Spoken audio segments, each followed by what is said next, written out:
Hey ladies and gentlemen, and welcome to our final notes for the week, Unit 8, Notes 1-4, which is simplifying radicals with variables. So now instead of just having the numbers underneath the radical, we're also going to be having letters, which isn't really that different than what we've been doing.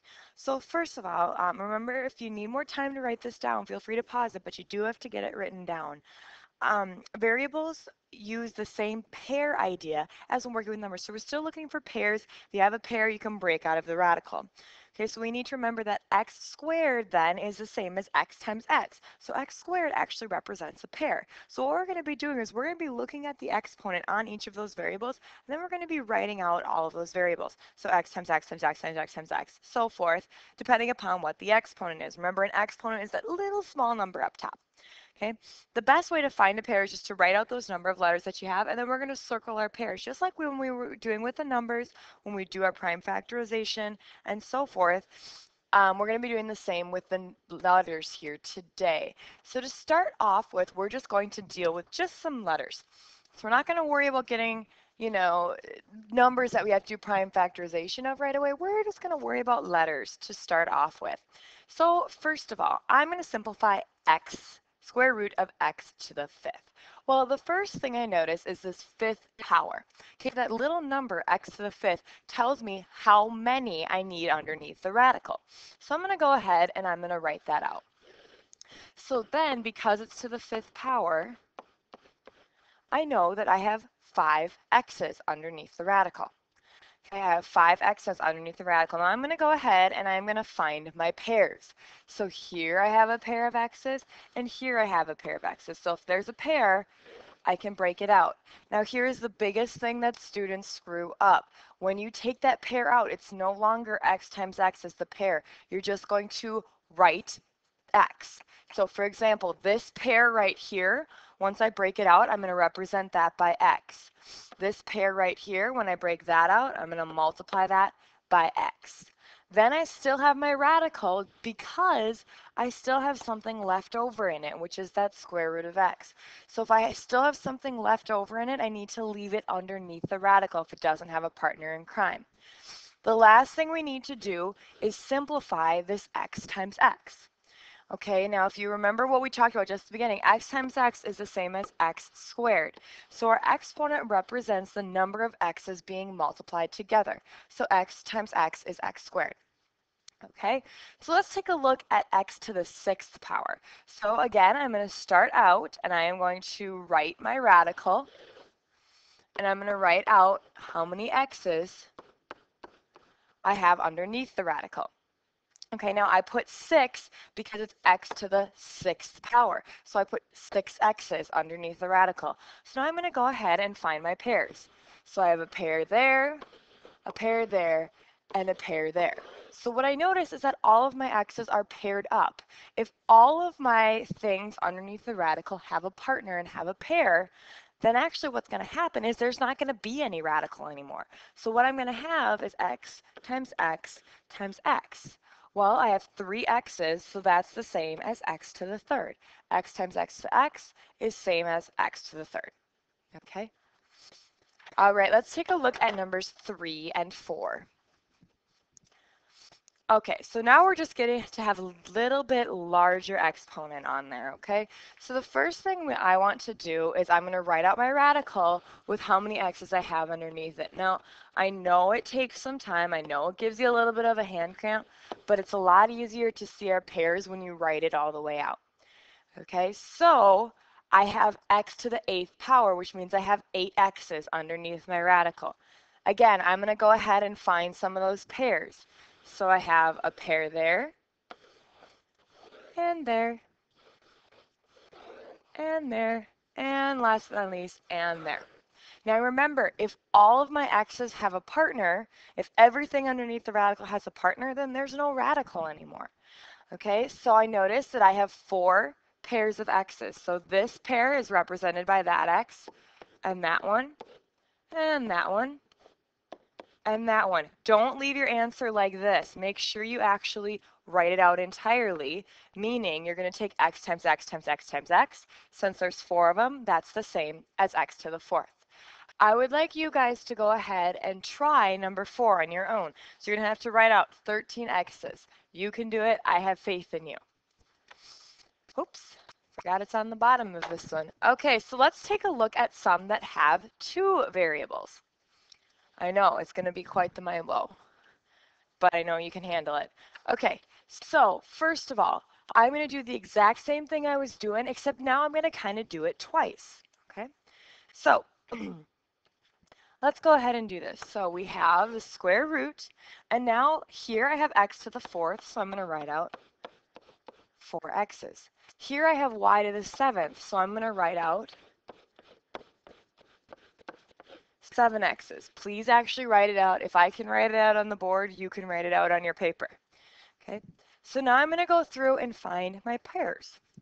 So I'm going to go ahead and circle some of those pairs that I have. I have a pair here, and I have a pair here, pair of y's here, pair of y's here, and pair of y's here. So I'm only pairing x's with x's and y's with y's. So now I'm going to write out the pairs that I have outside of the radical. So I have that x represented here, that one here, that y here, this y here, and this y here. Now I notice I still have this y that doesn't have a partner, so that poor little y has to stay underneath the radical. So now I have x times x, since there's 2 of them, that's x squared. Y times y times y, there's 3 of them, so that's y to the 3rd. And then left underneath the radical is the square root of y. Okay, I'm going to go ahead and have you guys try number 6 on your own. Okay, go ahead and try number 6 on your own. Let's take a look at number 7, okay? So these ones we're now going to be involving numbers. Don't worry, it's just like everything you've been doing before. So first thing I want to do is break down 24 into my prime factorization. So I'm breaking those numbers down entirely till I just have primes left over. So I end up getting 2 times 3 times 2 times 2. Now hopefully this is something you're starting to get comfortable with. I'm not going to be talking about it as much on the video. Okay, so if it's not, go back and rewatch the video where we talked about this. So I'm going to put my numbers in numerical order.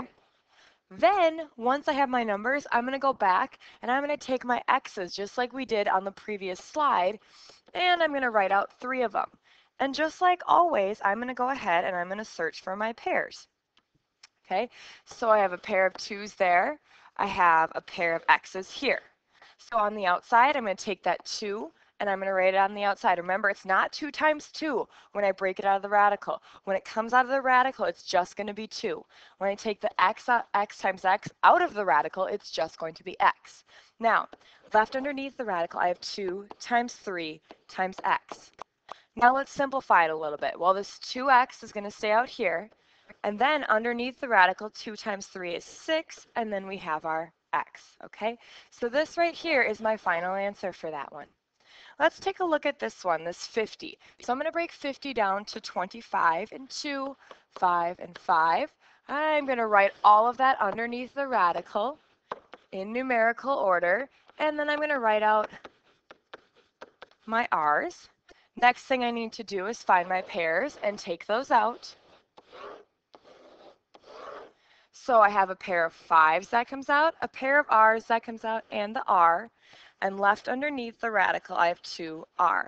So what you're noticing is I'm basically just writing what I have in the circles just once. For each circle, you write it once. So then I have 5. R times r is going to give me r squared, and still left underneath the radical is that 2r. Let's do another couple examples. If you think you're starting to get it, feel free to work ahead of the video and then fast forward a little bit and check your answers. I do want you to actually check your answers with the video though. Okay, so let's take a look at simplifying 18. Well, 18 breaks down to 9 and 2, which breaks down to 3 and 3. So then, underneath the radical, I have 2 times 3 times 3. Now I'm going to bring in those a's, and I'm going to write out 6 of them. Now let's go through and find some of my pairs. So I can take out a pair of 3's, I could take out a pair of a's, and another pair of a's, and another pair of a's. So it looks like all of my a's have a pair. So there's going to be no more a's left underneath the radical. There will be a 2, however. So we're going to take out a 3, we're going to take out an a from here, another A, and finally another A. Left underneath the radical is 2. Okay, so 3 times A times A times A. Well, since we have 3 A's, that's 3A cubed. And then we're going to go ahead and write that as the square root of 2. So that right there is your final answer. Remember, if something doesn't have a partner, it's going to stay underneath the radical. Okay, so I want to go ahead and I want you guys to try number 10 on your own. Okay, so try number 10 on your own. Remember, you just want to simplify that 75q to the 4th down. And then you want to make sure you leave anything without a partner underneath the radical symbol. All right, let's take a look at number 11. Was that on that page? Yes, it was. There it is. Look at that beautiful line I just drew with my finger. Okay, so let's take a look at some of these. Boop. Okay, so next, let's take a look at 81.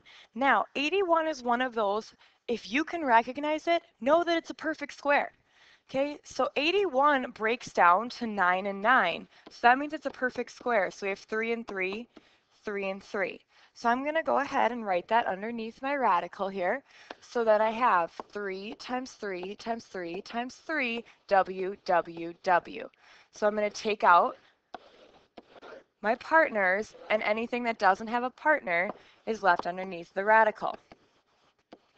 So then we get 3 times 3, which is 9, W, and then left underneath the radical is square root of W. So my numbers completely came out because 81 was a perfect square. So the numbers completely came out.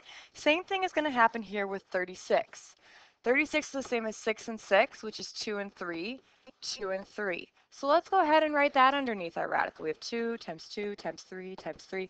So we want our radical to be completely rid of numbers. Let's go ahead and find our pairs.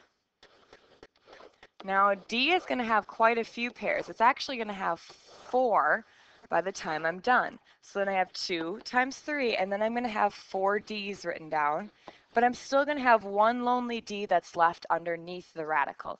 Again, make sure you simplify that completely. 2 times 3 is 6. There's 4 D's, so I'm going to write it as D to the 4th. And underneath the radical is the square root of D. Okay, I want you guys to go ahead and try 13 and 14 on your own. It's the same idea. Here's a hint I will give you. 164 are both perfect squares. So that means that your numbers should factor out completely. Okay, so you should not have any number left underneath the radical. Well, let's take a look at number 15.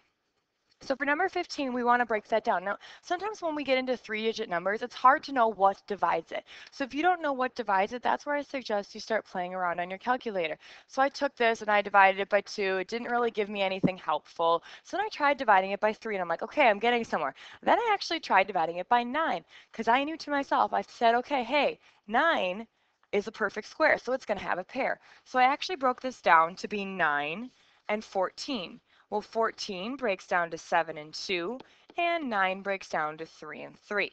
Okay, so now we kind of have basically 3 things going on. We got our number, we have our x's, and we have our y's. Look at each one separately. Start by breaking down your number, then write out all your x's, then write out all your y's. So that's exactly what we have here. So we have 2 times 3 times 3 times 7. That's the breakdown of my number.